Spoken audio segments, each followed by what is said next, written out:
Hello दोस्तों, तो कैसे हैं आप लोग। आई होप आप लोग अच्छे होंगे और स्वस्थ होंगे।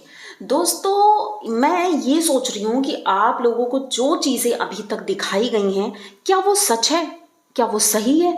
लेकिन जो मैंने देखा है वो मैं अपनी नज़रों से आपको दिखाऊंगी, क्योंकि आकांक्षा जी ने सारी चीज़ें क्लियर कर दी हैं कि भाई इनका सब कुछ स्क्रिप्टेड था।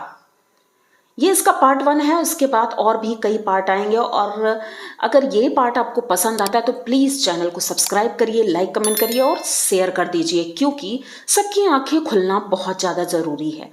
क्योंकि जगत भैया ने सबकी आंखों पे पट्टी बांध रखी थी। अब हम बात करेंगे फिलहाल तो उनकी शादी की। उनकी शादी भी एक स्क्रिप्टेड पार्ट था इनके वीडियोस का, इनके व्लॉग का।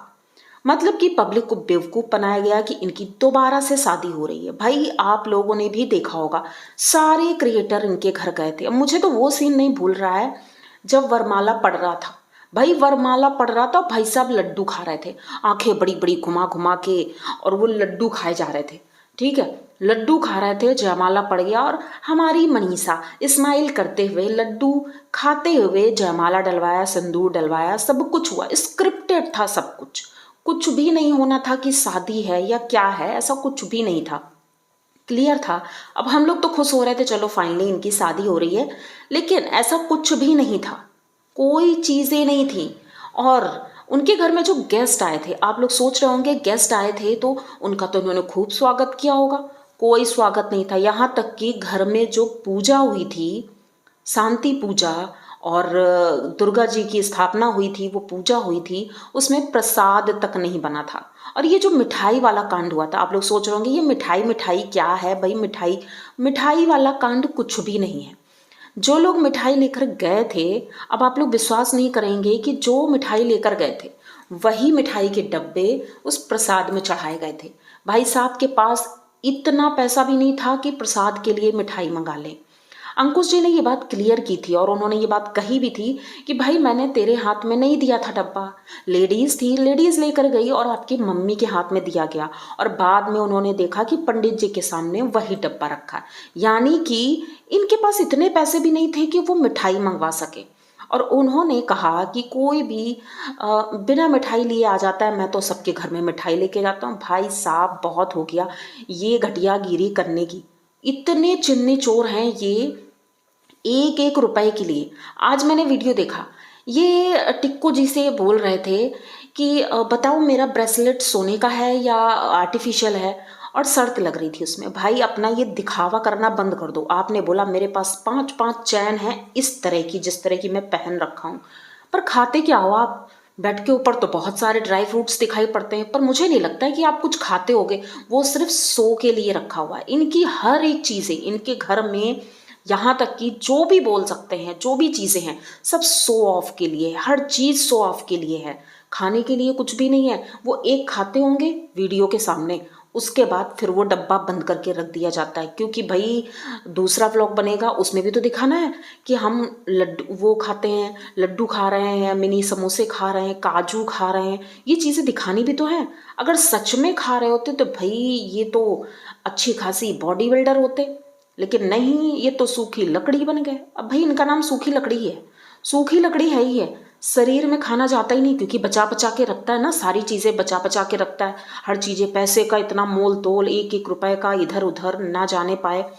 भाई साहब इतना ज़्यादा ये आदमी फेक करता है, हर चीज़ फेक करता है, कोई भी चीज़ रियल नहीं है। और आप लोग सोच रहे होगे ये मंदिर गए हैं, ठीक है, पर इन्होंने पहले क्यों नहीं बताया, क्योंकि कंटेंट है, ये इनकी स्क्रिप्ट है। सारी चीज़ें स्क्रिप्ट लगा रखी है इन्होंने, और ये सोचा है कि पब्लिक को बेवकूफ़ बना देंगे। भाई मंदिर गए हो, भगवान के दर्शन कराओ, लोगों को मंदिर के बारे में बताओ कि भाई वहाँ प्रसाद कहाँ मिलता है। भाई हम लोग तो जैसे लोग गए नहीं हैं, तो अगर आप वीडियो डाल रहे हो तो उसमें ये चीज़ें बताओ। लेकिन नहीं भाई, ये कैसे हो जाएगा, ये कैसे हो जाएगा। वो तो सिर्फ ये बता रहे हैं आज मनीषा के साथ भंडारा किया मैंने, और भंडारे में कहीं वो दिखे नहीं। फिर उसके बाद मनीषा उधर जा रही थी, इधर आ रही थी, मैं किट्टू के साथ था, ये कर रहा था। मतलब इनका टाइटल, इनका थंबनेल आप देखो, हर जगह पर मनीषा ही रहती है, हर जगह पर मनीषा के नाम पर व्यूज कमाए जा रहे हैं, स्क्रिप्ट लिखी जा रही है। भाई ये तो एकता कपूर को फेल करने वाले हैं और एकता कपूर भी देखकर चौंक जाएगी, आखिर ये बंदा इतना बड़ा मास्टरमाइंड, इतनी अच्छी स्क्रिप्ट लिखता है, सारी चीजें वेल प्लान्ड हो रही हैं, कोई भी चीज इधर से उधर नहीं जा रही है, जैसा उसने सोचा बिल्कुल वैसा ही हो रहा है। और इन्होंने सोचा था किसी को पता नहीं चलेगा, लेकिन कहते हैं नहीं, घर का भेदी लंका ढाए। तो अगर तुम्हारा कोई मित्र ऐसा है जिसके साथ आप अपने सीक्रेट शेयर करते हो, क्योंकि ये पहले भी सभी को बताया करते थे भाई ऐसा टाइटल डालो ताकि धूम मच जाए, आपका वीडियो चल जाए, तो वही चीज़ें अब ये जिसको जिसको बताते थे, जैसे कि आकांक्षा जी को बताया इन्होंने, भाई देवरानी जेठानी का झगड़ा दिखा दो। देवरानी जेठानी, तो उन्होंने कहा भाई मेरा तो कोई झगड़ा होता ही नहीं। तो उन्होंने कहा अपनी सास और अपना झगड़ा दिखा दो। कहती नहीं भाई, मेरी सास तो मेरी प्यारी है, तो मैं उससे क्यों झगड़ा करूं, ससुराल वाले से क्यों झगड़ा करूं। तो उन्होंने कहा फिर तेरा कुछ नहीं हो सकता, लेकिन मैं तो ऐसा करता हूं। कभी कभी आपने देखा होगा मनीषा के कितने झगड़े होते थे उनकी सासू माँ से, देवरानी से। ये सारी फेक कंट्रोवर्सी थी, सब फेक था, कुछ भी रियल नहीं था। और यहाँ तक कि सबसे बड़ी बात, इनके छोटे भाई की शादी होती है। अब ये अपने पापा को फ़ोन करते हैं कि भाई व्यूज़ तो कम जा रहे हैं, डॉलर कैसे बनेंगे, क्या होगा, कैसे होगा।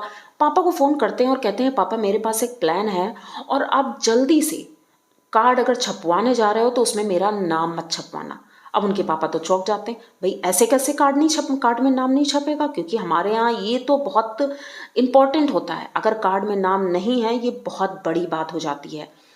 तो भाई लेकिन इनके पापा को जब ये बताया गया कि इस शादी से मुझे 15 लाख रुपए मिलेंगे, अब 15 लाख से ज़्यादा भी हो सकते हैं, तो फिर पापा का भी दिमाग घुमा और घर वालों का भी दिमाग घुमा कि जब पैसे आने लगे भाई तो किसको काटते हैं, किसी को नहीं काटते हैं।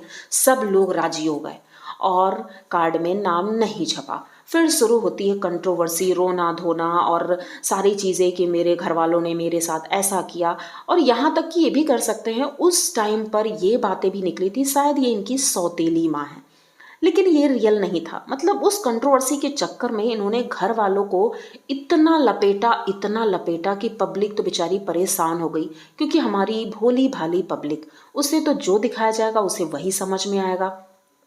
ये सारी चीज़ें हुई। उसके बाद ये पहुंच जाते हैं अंबाला अपनी वाइफ को लेके कि मैं उसे वहाँ पढ़ाऊंगा लिखाऊंगा, सब कुछ वहीं करूंगा, सब कुछ वहीं रहूंगा, वहीं करूंगा। लेकिन वहाँ भी कुछ जमा नहीं, क्योंकि वीडियोस चलाना कोई मामूली बात नहीं होती है। 10-20 हज़ार व्यूज़ आ रहे थे, उससे क्या ही होना था। इनके दिमाग में फिर खुराफाते आने लगी। और ये टॉपिक इस शादी से हटकर है, तो आप ये समझिए जब ये गांव से आए थे भोपाल सिवान से और अपनी वाइफ के साथ, तब की घटना है ये। तो तब इन्होंने प्लान किया कि मुझे ये सारी चीज़ें करनी होंगी, लड़ाई झगड़े फेक कंट्रोवर्सी ये सब दिखाना होगा, तभी इन्होंने शादी वाला कांड किया। और उसके बाद से फिर इनका लगातार चल रहा है। और मुझे तो लग रहा है ये जो जगत दीदी वाला हुआ है कांड, ये भी शायद फेक है। व्यूज़ के लिए ये लड़का इतना भूखा है कि कुछ भी कर सकता है। हो सकता है इसने व्यूज़ के लिए ही किया हो। और जगत दीदी भी मान गई होंगी, क्योंकि उन्हें भी पैसे तो चाहिए ना। लेकिन उन्होंने इतने पैसे नहीं कमाए जितने इन्होंने कमा लिए, इनकी पूरी फैमिली ने कमाए हैं। इनकी बहन भाई और मम्मी सब ने कमाए हैं पैसे, खूब कमाए हैं पैसे। तो दोस्तों बस अब ये लोग उज्जैन से तो आ गए हैं, ये पता चल गया। आकांक्षा ने जिस तरह से बताया कि ये हर चीज़ें प्लान करके ही करते हैं, बिना प्लान के कोई भी चीज़ नहीं करते हैं। हर चीज़ ये सोच करके करते हैं। इनका दिमाग 24 घंटे चलता रहता है कि अब मुझे क्या करना है। एक भी व्लॉग, आप लोगों ने व्लॉग देखे होंगे, व्लॉग का मतलब होता है हम अपना डेली रूटीन दिखा रहे हैं, हम क्या करते हैं। लेकिन नहीं, इनके व्लॉग स्क्रिप्टेड होते हैं कि अब मुझे ये करना है, अब मुझे वो करना है। और सारी चीज़ें वेल प्लान्ड, जैसे कि टीवी सीरियल उस तरह से होता है। और अब देखिए आप लोग कि मनीषा इतनी खुश थी कि भाई मेरे पतिदेव आने वाले हैं, थंबनेल भी लगा डाला। और वहाँ गई, पतिदेव मिले भी नहीं, उन्होंने इतना इग्नोर किया, एकदम आउट कर दिया, ये है कौन, उन्होंने पहचाना तक नहीं। और मैडम बड़ी खुश, सेलिब्रेशन हो रहा है किस बात का, उनका इंस्टाग्राम अकाउंट आ गया वापस 1 मिलियन वाला।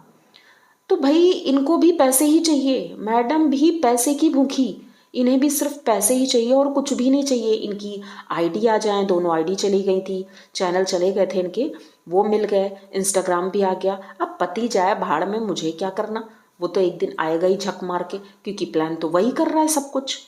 भाई साहब, इसके बाद आपको एक बहुत और इम्पॉर्टेंट बतानी है। वीडियो बड़ा होता जा रहा है लेकिन फिर भी मैं जल्दी से आपको बताने की कोशिश करूंगी कि जब ये हैदराबाद गए थे, आप लोगों ने सुना होगा जब ये मॉर्टिन वाला केस हुआ तो कुछ, तब ये चले गए थे हैदराबाद। एक इंसान होता है कि ऐसी सिचुएशन में घर वाले कितने मतलब पागल से हो जाते हैं कि मेरा बच्चा कहाँ चला गया, वो खाया होगा, पिया होगा, नहीं क्या कर रहा होगा, लेकिन वो भाई साहब वहाँ होटल में बैठे हैं और इनके घर वाले वीडियो पे वीडियो छापते जा रहे हैं, वीडियो पे वीडियो छापते जा रहे हैं, क्योंकि वहाँ से फ़ोन आ रहा था, भाई ये कंटेंट बनाओ, ये टाइटल डालो, ये थंबनेल डालो। भाई साहब 1-2 महीने में इन्होंने जो किया है ना, सारी की सारी चीज़ें स्क्रिप्टेड थी, सारी चीज़ें। अब आकांक्षा सारी पोल खोल रही है तो मुझे उम्मीद है कि इनकी जड़ तक जाएगी और सारी चीज़ें बाहर आएंगी, अगर ये रोके ना तो। क्योंकि कई लोगों के साथ ऐसा हुआ है, जब इन्होंने आवाज़ उठाई है तो अगला चुप ही हो गया। क्या लगता है आकांक्षा को ये चुप करवा पाएंगे? आकांक्षा चुप तो नहीं होने वाली है, क्योंकि उसके काम पर इन्होंने बोला है और आकांक्षा को चुप भी नहीं होना चाहिए। तो दोस्तों, अगर ये वीडियो अच्छा लगा है तो सेकंड पार्ट में और भी बहुत ही ज़्यादा ऐसी चीज़ें आ रही हैं जो इनकी स्क्रिप्ट को लेकर आपको नई चीज़ें बताएंगी। तो अगर वीडियो पसंद आया तो प्लीज़ चैनल को सब्सक्राइब करिए, लाइक कमेंट करिए और शेयर कर दीजिए, क्योंकि ये वीडियो सिर्फ आप लोगों की आंखें खुलने के लिए है। मिलते हैं नेक्स्ट वीडियो में, तब तक के लिए बाय।